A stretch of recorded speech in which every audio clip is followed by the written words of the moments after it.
Hello student, आज हम Hindi subject की 6 जो पोएम है ज़रा प्यार से बोलना सीख लीजिए वो सीखने वाले हैं। उनके कवि हैं रमेश दत्त शर्मा। उनका परिचय देखते हैं। उनका जन्म 1939 को जलेसर एटा उत्तर प्रदेश में हुआ था और मृत्यु 2012 में हुआ था। शर्मा जी का 50 वर्षों से पत्र पत्रिकाओं, रेडियो और टीवी के माध्यम से वैज्ञानिक दृष्टिकोण का प्रचार प्रसार करते रहे। आपको विज्ञान लेखन में दर्जन से अधिक, दर्जन मतलब 12 से ज़्यादा पुरस्कार उनको मिले हैं। दर्जन मतलब 12। दर्जन से अधिक पुरस्कार मिल चुके हैं, मतलब 12 से अधिक पुरस्कार उनको मिल चुके हैं। आप कक्षा 7वीं 8वीं से ही स्थानीय मुशायरों, उसका मतलब है कि वह स्थान जहाँ बहुत से लोग मिलकर शेर या गज़ल पढ़ते हैं उसे क्या कवि सम्मेलन भी कहते हैं। तो मुशायरों में चचा जलेसरी के नाम से शिरकत करने लगे थे। अभी पद्य संबंधी प्रस्तुत गज़ल के शेरों में शर्मा जी ने प्रेम से बोलना, सही समय पर बोलना, बोलने से पहले विचार करना, आत्मनियंत्रण रखना, मधुर भाषी होना आदि गुणों को अपनाने के लिए प्रेरित किया है। आपका मानना है कि हमेशा ओट सीखकर बैठना उचित नहीं है। आवश्यकतानुसार आक्रोश प्रकट करना भी जरूरी है। तो देखते हैं, वाणी में शहद खोलना सीख लीजिए ज़रा प्यार से बोलना सीख लीजिए। अभी वाणी मतलब वाणी का मतलब बोलना, शहद मतलब हनी। तो इन पंक्तियों में कवि कहते हैं कि इंसान को सबके साथ प्रेम से बोलना चाहिए। मनुष्य के बोली में क्या शहद होना चाहिए। शहद कैसा मीठा होता है वैसे ही हमारी बोली होनी चाहिए। हमें सबके साथ प्यार से बोलना चाहिए। आगे देखते हैं, चुप रहने के यारों बड़े फ़ायदे हैं। जुबा वक्त पर खोलना सीख लीजिए। जुबा मतलब जीभ, मुंह। हाँ, तो इस पंक्तियों में कहा है कि इंसान को अक्सर चुप रहना चाहिए। चुप रहने के बहुत फ़ायदे हैं, लेकिन योग्य समय आने पर इंसान को मुंह खोलना चाहिए। मतलब सही समय पर इंसान को बात करनी चाहिए। आगे देखते हैं, कुछ कहने से पहले ज़रा सोचिए। ख्यालों को खुद तोलना सीख लीजिए। ख्यालों मतलब विचार। तो व्यक्ति को बोलने से पहले सोचना चाहिए। सोचना चाहिए, नहीं तो विचार करना चाहिए। हर व्यक्ति को सोच समझकर बोलना चाहिए। व्यक्ति को विचार को तोलकर बोलना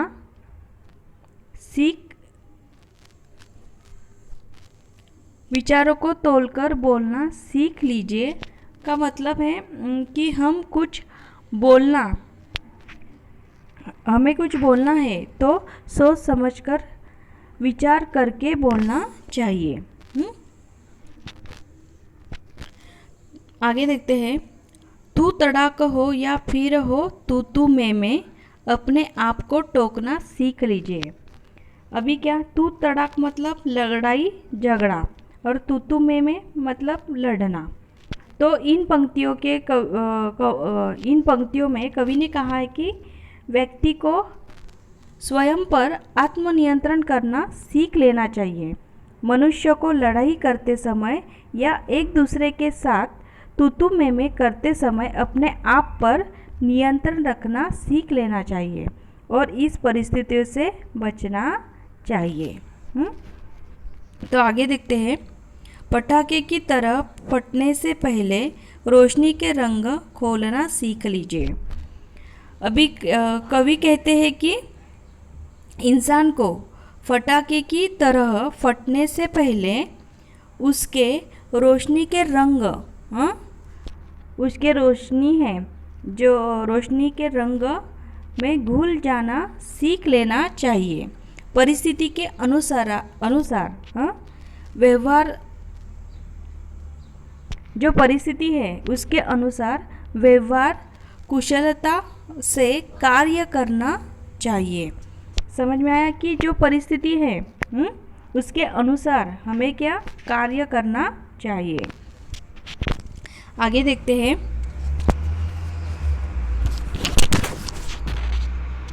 कटु वचन तो सदा बोते हैं काटे, मीठी बोली के गुल रोपना सीख लीजिए।